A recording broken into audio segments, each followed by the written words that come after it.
तो आज दो बड़ी चुनावी खबरों पर दिन भर नजर रहने वाली है। एक तरफ महाराष्ट्र में आज बीएमसी समेत 10 महानगर पालिकाओं के लिए वोट डाले जा रहे हैं। ये चुनाव सीएम देवेंद्र फडणवीस और शिवसेना प्रमुख उद्धव ठाकरे के लिए साख का सवाल बने हुए हैं। चुनाव की दूसरी बड़ी खबर यूपी से है। यूपी में आज चौथे चरण के लिए प्रचार का शोर थम जाएगा। आज इलाहाबाद में राहुल और अखिलेश साथ साथ रोड शो करने वाले हैं। इलाहाबाद में ही आज अमित शाह का भी रोड शो होने वाला है। आज भी इन नेताओं के बीच गुजरात में गधे वाले विज्ञापन को लेकर जुबानी जंग छिड़ सकती है। तो चुनाव की दो बड़ी खबरें जिन पर आज दिन भर नजर रहने वाली है। सबसे पहले बात महाराष्ट्र की करते हैं। महाराष्ट्र में भले ही 10 महानगर पालिकाओं, 11 जिला परिषदों और 118 पंचायत समितियों के लिए चुनाव हो रहे हैं, लेकिन सबकी निगाहें बीएमसी चुनाव पर टिकी हुई हैं। 20 साल में ऐसा पहली बार हो रहा है जब बीजेपी और शिवसेना बीएमसी के लिए अलग अलग चुनाव लड़ रही है। बीएमसी की 227 सीटों पर वोटिंग इस वक्त जारी है।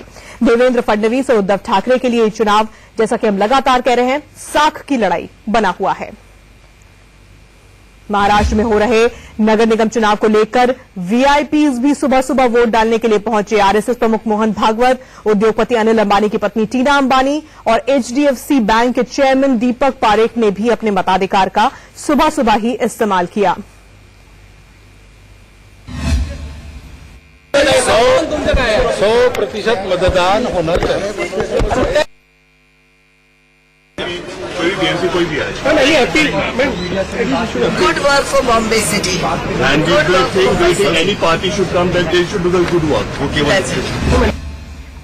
और इस वक्त हमारे 3 संवाददाता हमारे साथ बातचीत के लिए जुड़े हुए हैं। बांद्रा से अभिषेक हमारे साथ जुड़े हुए हैं। इसके अलावा जुहू से वसीम हमारे साथ है और बीएमसी समेत 10 महानगर पालिकाओं के महाराष्ट्र में जो चुनाव हो रहे हैं उस पर विस्तार से बात करने के लिए पॉलिटिकल एडिटर मनीष अवस्थी भी हमारे साथ जुड़े हुए हैं। सबसे पहले मैं बांद्रा का रुख करूंगी जहां से अभिषेक हमारे साथ है। अभिषेक, सुबह से ही हम देख रहे हैं वीवीआईपी मूवमेंट शुरू हो गया है और कई वीआईपीज आकर वोट डाल रहे हैं। ये पहली बार है 20 सालों में जब शिवसेना और बीजेपी अलग अलग होकर चुनाव लड़ रही है। चुनाव को लेकर कितनी गहमा गहमी इस वक्त आपको नजर आ रही है? बिल्कुल, देखिए जाहिर सी बात है कि मुंबई महानगर पालिका का चुनाव एक बड़ा अस्तित्व की लड़ाई बन गया है दोनों पार्टियों के लिए, चाहे वो बीजेपी के लिए बात करें, शिवसेना के लिए बात करें। दोनों इस तरह से लड़ाई लड़ी है ताकि कहीं न कहीं उन्होंने कोई भी कसर नहीं छोड़ा पूरे चुनाव प्रचार में और दोनों ने एक दूसरे पर तमाम जो कहे कि गंदगी उछालने से कहीं भी परहेज नहीं किया है और किसी भी सूरत में इसीलिए शिवसेना के जो प्रमुख है उद्धव ठाकरे ने साफ साफ कहा कि किसी भी सूरत में सत्ता अगर आनी है तो शिवसेना की आनी है। भले ही 20 साल बाद दोनों अलग चुनाव लड़ रहे हैं, लेकिन इस बार सत्ता का जो कह सकते हैं जो चाबी है वह शिवसेना के हाथ में होगी, शिवसेना के पास ही होगी। लेकिन मतदाता क्या करते हैं, मतदाताओं से जानते हैं, मतदाता जाके वोट डालने जा रहे हैं, वोट डाल रहे हैं। क्या कहेंगे सर, इस बार परिवर्तन दिखाई पड़ रहा है? 20 साल में पहली बार ऐसा हो रहा है कि शिवसेना बीजेपी अलग अलग चुनाव लड़ रही है। किस हिसाब से आप वोट डालने जा रहे हैं? हिसाब तो अल्टीमेटली फॉर डेवलपमेंट जो भी हम वोट करेंगे वो मुंबई का भविष्य, मुंबई का बेटरमेंट के लिए वोटिंग करने का है।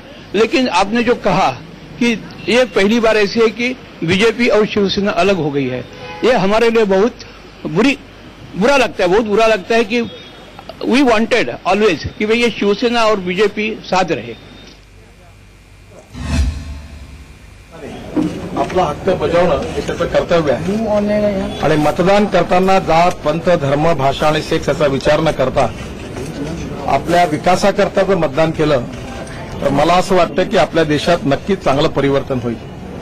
आणि यावेळी विशेषतः 1,10,000 नवीन तरुण मतदार आपल्या नागपूरमध्ये आहेत, नव्याने मतदान करत आहेत, त्यांना माझ्या शुभेच्छा।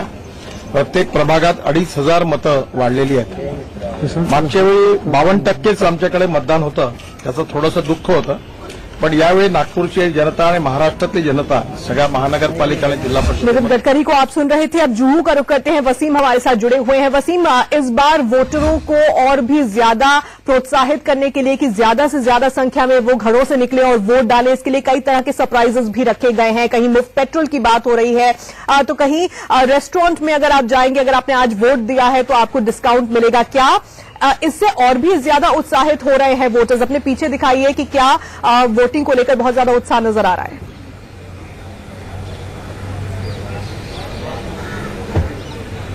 जी, फिलहाल हम ये बताएं कि शिवसेना या बीजेपी भले ही अपना छाती सीना चौड़ा कर रही है कि हम जीतेंगे, लेकिन जो उनके किस्मत के ताले की जो चाबी है वो फिलहाल वोटर्स हैं जो मेरे साथ यहाँ पे खड़े हुए हैं। और इस वक्त हम जेवीपीडी यानी कि जमुना नर्सिंग बाई स्कूल के बिल्कुल बाहर खड़े हुए हैं, जहां पे बच्चन परिवार से लेकर के शत्रुघ्न सिन्हा फैमिली और बड़े बड़े सेलिब्रिटीज है जो यहाँ पे आते हैं। 14 से लेकर के 18 वोट का इलेक्शन यहाँ पे होता है, जो लोग वोट डालने के लिए आते हैं। मेरे साथ कुछ सिटीजन्स हैं, उनसे पूछते हैं कि आखिर जो वोट करने आए हैं वो कितना इंपॉर्टेंट है। सर ये बताइए कि सुबह सुबह आप आए हैं यहाँ पे, क्या कहना चाहेंगे इस वोट के लिए?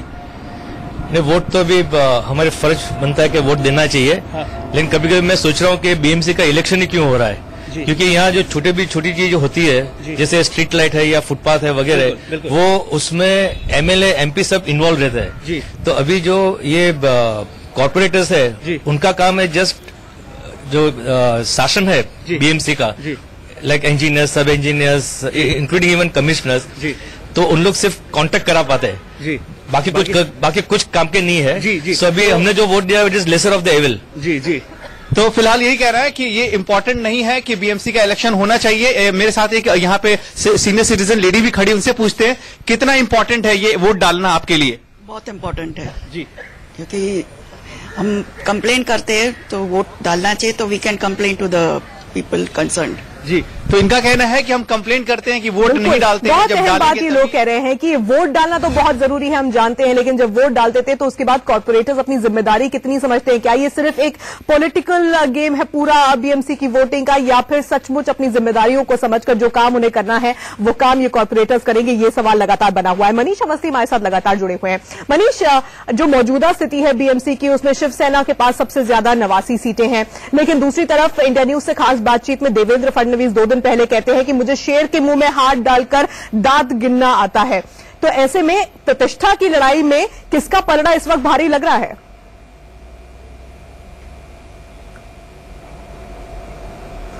देखिए तानिया, अगर मैं बात करूं तो न केवल बीएमसी बल्कि पूरे महाराष्ट्र में ये समझिए कि ये मिनी असेंबली इलेक्शन है, और मिनी असेंबली इलेक्शन में सबकी नजरें माया नगरी है, अर्थ नगरी है, जहां पर पूरी इकोनॉमी यानी अर्थशास्त्र यहां से देश का चलता है। तो इसकी निगाहें सबकी बीएमसी पे टिकी है, क्योंकि ये देश की सबसे अमीर महानगर पालिका है। तो देवेंद्र फडणवीस ने मेरे साथ ही जो साक्षात्कार में कहा था कि मैं शेर की हालत में हाथ डालकर दांत गिनना जानता हूं, यानी कि ये स्थिति वही है कि सरकार में दोनों साथ बने, चाहे प्रदेश हो चाहे देश हो, लेकिन ये एक दूसरे को गीदड़ भक्की दे रहे हैं। जैसे उद्धव ठाकरे ने कहा कि अल्टीमेटम है, नोटिस पीरियड पर है सरकार, वहीं देवेंद्र फडणवीस ने दांत गिनने की बात कर दी, यानी अपने ही होठ अपने ही दांत एक दूसरे को चबा रहे हैं। लेकिन चूंकि राजनीति असीम संभावनाओं का खेल है, और मेरा विश्वास है कि इन नतीजों के बाद जो महानगर पालिका के नतीजे आएंगे उसमें हो सकता है कि ये दोनों फिर एक दूसरे की गलभैया डालकर, हाथ में हाथ डालकर आगे बढ़े। अब बात करते हैं हम इससे आगे निकलकर 9 महानगर पालिकाओं की। नागपुर में अभी नितिन गडकरी मराठी में कह रहे थे कि परिवर्तन होकर रहेगा, युवा मतदाता बाहर आ रहा है, वोटिंग हो रही है। इसके साथ साथ अगर आप देखें कि ये नागपुर शहर है जहां पर मोहन भागवत भी बाहर निकले, नागपुर महाराष्ट्र की उपराजधानी है, यहां पर जितने बड़े नेता है, देवेंद्र फडणवीस का गृह शहर नागपुर है। तो मुंबई के बाद उनकी साख अगर टिकी है तो नागपुर में क्या बीजेपी वापस सत्ता में लौट पाएगी, इसको लेकर सबकी निगाहें टिकी है। अब इसके अलावा बात करें नासिक, पुणे, नासिक की बात करें तो एमएनएस कहीं चित्र में दिखाई नहीं देती। और सबसे बड़ी खबर आज की अगर मैं अपने दर्शकों को बताना चाहूंगा तो वो सबसे बड़ी खबर है कि एमएनएस का इकलौते विधायक शरद सोनवणे जो थे, उन्होंने अपनी विधायकी से भी इस्तीफा दे दिया है और राज्यपाल को अपना इस्तीफा सौंप दिया। तो पुणे, ठाणे, नासिक, उल्लासनगर, पिंपरी चिंचवड, अकोला, अमरावती, शोलापुर, ये सारी जगहों पर कांग्रेस, शिवसेना, एनसीपी और बीजेपी, यही चौतरफा मुकाबले दिखाई देंगे, क्योंकि सबको अपनी इज्जत, अपनी साख बचाए रखना है। इसके अलावा 11 जिला परिषद हैं, 11 जिला परिषद जो कि खानदेश, उत्तर भारत, विदर्भ और कोंकण में है, यहां पर राणे की प्रतिष्ठा गांव पर है। सबके बीच जो एक आम वोटर का सवाल है, वसीम के साथ जो आम वोटर था उसका सवाल यह है कि क्या सिर्फ ये एक पॉलिटिकल गेम है, क्या सिर्फ पॉलिटिकल प्रतिष्ठा का सवाल है इन तमाम पार्टियों के लिए, बीएमसी और समेत ये 10 जो महानगर पालिकाओं के लिए चुनाव हो रहे हैं, या फिर सचमुच हम देखेंगे कि इस चुनाव के बाद जो कॉर्पोरेटर्स बनते हैं वो अपनी जिम्मेदारी को समझते हैं और कुछ काम करके दिखाते हैं?